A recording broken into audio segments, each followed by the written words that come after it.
What, expecting some sort of special intro?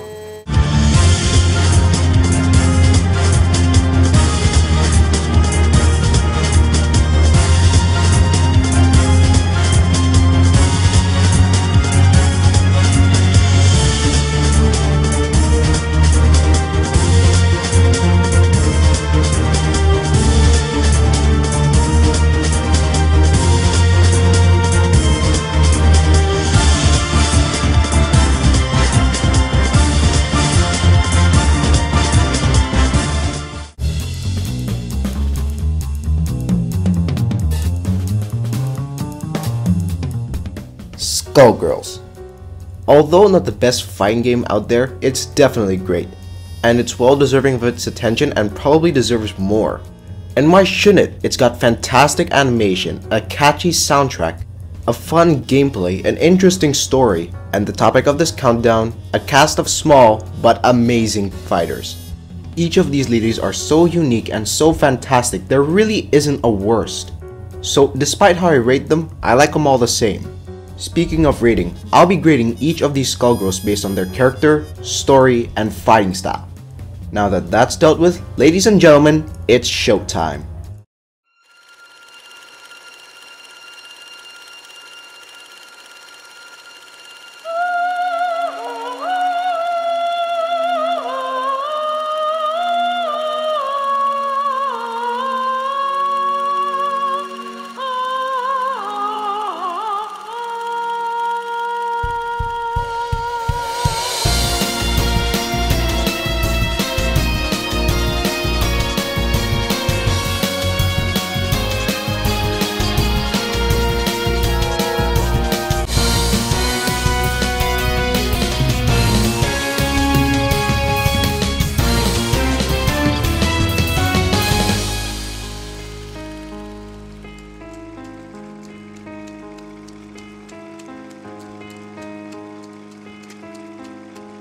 Gladly accept your time in the void.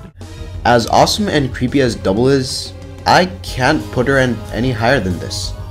But before I say why, let's start off with some of her good points. At first, she doesn't look like much. I mean, she looks like a typical close-eyed nun. And then you see her in battle and oh my god, what the fuck is that? It's as if Frankenstein, Jekyll, Relius Clover, and Shao Tucker decided to make an abomination with DNA found in Chernobyl. Hell, they even decided to give her a distorted voice. Thankfully, she isn't always stuck in that form in the fight.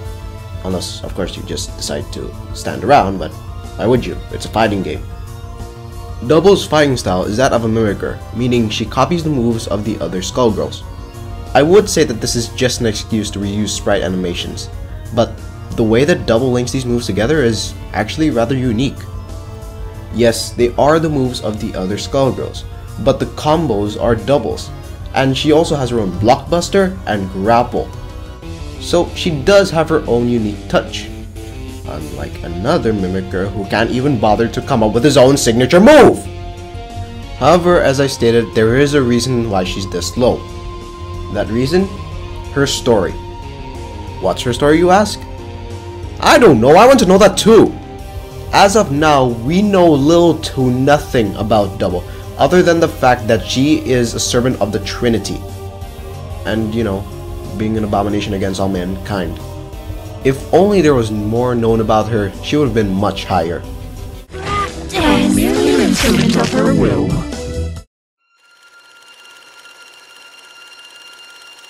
Number 7 is Parasol. Well, sorry, but I can't give her much reason to be higher. Her main drawback is her character. Yes, it is that of a high authoritative figure who is strict but cares about her people. But that is a really generic personality, thus making Parasol a bit boring. But enough bad stuff, let's get to the good points. In battle, Parasol makes sure that you know that she's the ruler of the kingdom. She has her pistol, her umbrella Krieg, which by the way manages to throw mines, 3 normal Egret soldiers ready to help her out, as well as a sniper, a convoy, and an execution squad standing by. Long story short, you will not go through a fight with Parasol without suffering collateral damage. And her personality, albeit dull, is actually rather respectable. She cares for her kingdom, and she cares even more for her family. So much so that she sacrifices her own fate so that her sister doesn't have to suffer. I guess I also have to mention the fact that her own mother was the previous Skullgirl. Despite your generic personality, Parasol, we salute you.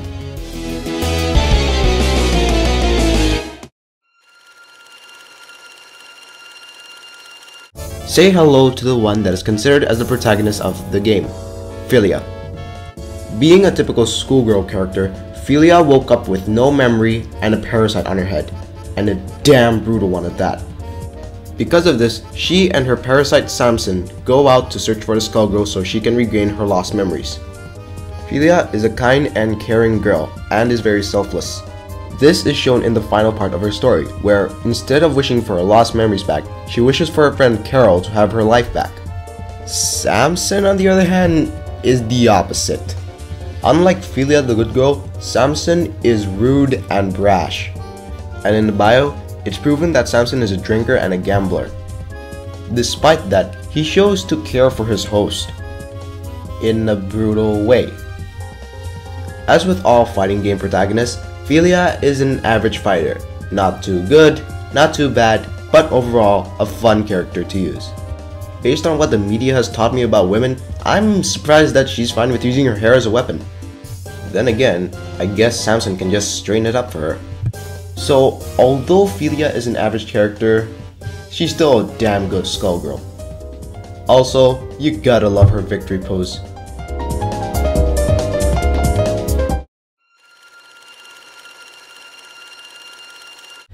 Hello, nurse! Hey, no need to shoot me! Valentine is what you consider as the best of both worlds. She is part nurse and part ninja, and both combine to make a very unique character. Of course, knowing Skullgirls, that's really not much of a surprise. You know how nurses can be rather seducing and sadistic? Well, Valentine has got those traits spot on. She says her battle dialogue in a seductive tone, and they consist of very morbid threats. And in her story mode, her ninja side can be shown. Her personality throughout the majority of her story is actually quite honorable. When her hospital and her friend's last hope are slaughtered, she vows to atone for her sins, and at the same time promises to stop the Trinity. This was very surprising for me, because in the other stories, Valentine is shown to be a complete bitch. When she is engaged in battle, she shows that she's a ninja. She fights using ninjutsu and an arsenal of ninja weapons that are in the form of medical equipments. I always knew those damn things were dangerous. So if you like to see your enemies get slaughtered to bits, Valentine's your gal. Especially since she has a blockbuster like this.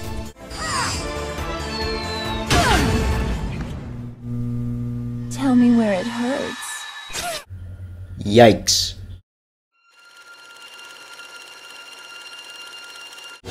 Although I haven't been to too many circuses, I enjoy them. There are just a lot of amazing stuffs there, like lion tamers, tightrope walkers, clowns, and oh, who am I kidding? You know who it is.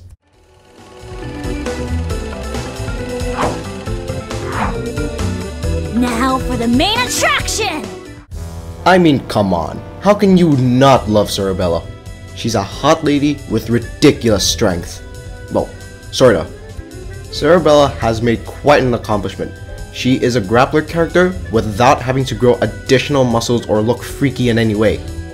How is this possible, you ask? Give her a hat with Chuck Norris's DNA. Her hat, vice versa, doesn't have huge muscles just for show. No, that's for the circus. Sorabella won't need to do much in battle since vice versa has a mind of its own and is freaking powerful. Hell, I'm willing to bet that if you get punched by him, every bone in your body will disintegrate. In order to fit with her circus star motif, her moves are either flashy, stylish, or both. I mean, come on. At one point, she's piercing you with a giant blade sticking out of her heels. At another point, she hits rock so hard, it turns into a diamond. How is that possible? Magic? Fair enough. As for her backstory, I wouldn't say it's anything too special, but it's something. Before all this, Sorabella was an orphan. Whether she was an orphan out on the street or an orphan in an orphanage, I don't know. Point is, at some point, Vitaly took her in and he became the closest thing as a father to her. So when she's not being the circus star with the big top of the big top, she works as a Medici muscle in order to get the attentive love of her father, or adoptive father. This kinda contradicts with her cheery, energetic personality. But even as a leg breaker, Sarabella isn't completely hostile, unless of course that person is threatening her family. And even then, she regrets killing Misfortune. A beautiful grappler and a pure girl with a dirty job nails Sarabella on this spot. And this is just number 4. That's right, it's the cat with more than 9 lives, Nadia, also known as Misfortune. Okay, let me start by saying my first thoughts on Misfortune. Pfft, come on, another cat girl in the fighting game? They've already done Felicia and Taukaka. How are they gonna make this cat original? What the fuck? When I said Misfortune was a cat with more than 9 lives, I wasn't joking. When the Medici's life gem was stolen from him by a Fishbone gang. Fishbone gang? Really? The Medicis cutted them up and dumped their remains at the bottom of the ocean, and left them all there to die. Well, except for Misfortune. Before the Medicis could be able to cut her up, she devoured the life gem for reasons I probably missed. So, because of this, Misfortune has, Hey Vegeta, how many lives does she have? It's over 9,000! Thanks, I guess. Like Felicia and Taukaka, Misfortune has a playful nature. What, with all the puns she makes? Time to pull myself together. Really? I mean, really? However, out of those 3, Misfortune is the most serious. This is clearly shown in the final segment of her story, as well as the final segment of Sarabella's story where she threatens to kill the Medicis.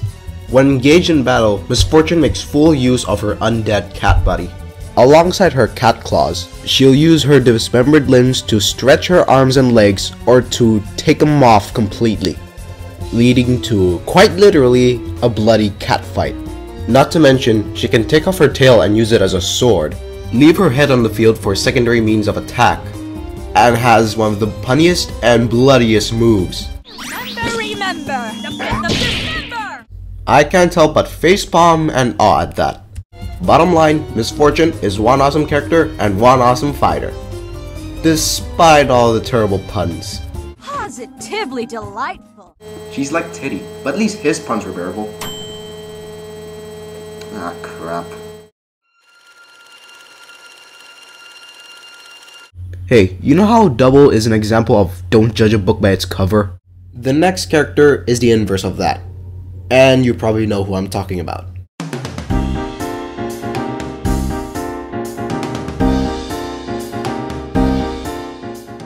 In all honesty, I never expect Painwheel to be one of my favorite fighting game females. And yet, here she is, taking my number 2 spot. Painwheel has one of the most tragic backstories I've ever heard. In the beginning, she was just a kind and sweet girl. But because of Lab Zero's interference in her life, they turned her into a monster. At least until she starts getting her conscience back.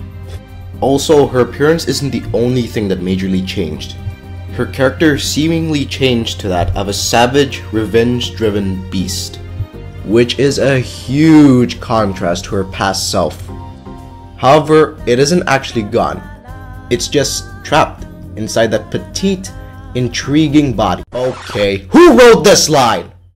It is also evidence that her previous life was bad. Well, not as bad as this, but bad. It seems as if Painwheel was a target for bullies, which is further proven by Painwheel's dislike for people, her own body, and the final segment of Philia's story. Also, things don't get better for her at the end of her story. When she tries to go back to her parents, they reject her because they see a monster and not their daughter. I blame this on you, Brain Drain. When fighting, Painwheel is a tough nut to crack. Besides being able to pierce her opponents with the spikes in her body and slashing them to bits with the blade on her back, I can safely say that Painwheel is a skilled aerial fighter. I mean, she has an ability called Flight Mode. Despite how tough she is, I can't help but imagine the agony she's going through. And I'm not just talking about her backstory. I mean, I don't think Pinwheel actually wants to fight. This might be just me, but think about it. At the beginning of a fight, Pinwheel lies limp and only wakes up when an image of Brain Drain appears and what I'm guessing is giving her orders and activating her. Not to mention, she sounds hesitant when she says must kill. I mean, listen. Fight. Kill. Also, when she wins, it doesn't sound like a scream of victory. It sounds like a scream of agony. Despite being a powerful fighter driven by nothing but revenge, you can't help but feel sorry for her up to the point that you just want to hug her. On second thought, don't do that. That's a bad idea. Yeah, this was kinda expectable.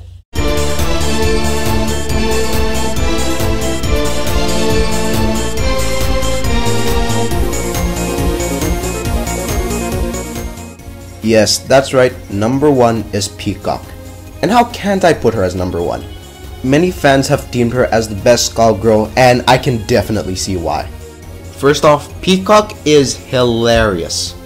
Not just in terms of her character, but also her fighting style.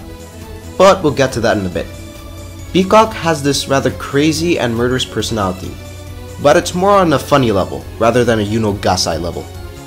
And I think it's safe to say that her team is just as crazy as she is. I mean, there's Avery, Peacock's little bird psychic, who's just as murderous as she is, Andy the boxing anvil guy, Tommy the living weight, and then there's a little bomb and the big bomb.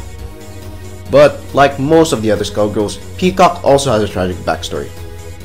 Okay, what is it with Reverge Labs and giving their characters tragic backstories? Is it like some sort of fetish to them? Peacock, or rather Patricia, was a war orphan and was friends with the Skullgirl, Marie. And of course, the Medicis owned them. While they sent Marie to find the Skull Heart, they mutilated Patricia's body because, I don't know, pick a reason. Long story short, Avian found her, fixed her up, gave her cybernetic enhancements for the purpose of destroying the Skullgirl. Now, when I said Peacock had a crazy fighting style, I meant crazy. Thanks to a link to the Avery unit, she can spawn anything for fighting, and I mean anything, you name it. Musical instruments, springs, blocks, revolvers, hell, she'll spawn anything from other games, movies, and TV shows. Good god, is she a cyborg or a fucking arsenal? I guess I should also mention that Peacock has some pretty awesome looking and very brutal blockbuster moves.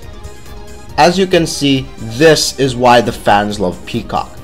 She's a likable character, has an interesting story, and is quite possibly the most powerful character in the Skullgirl universe.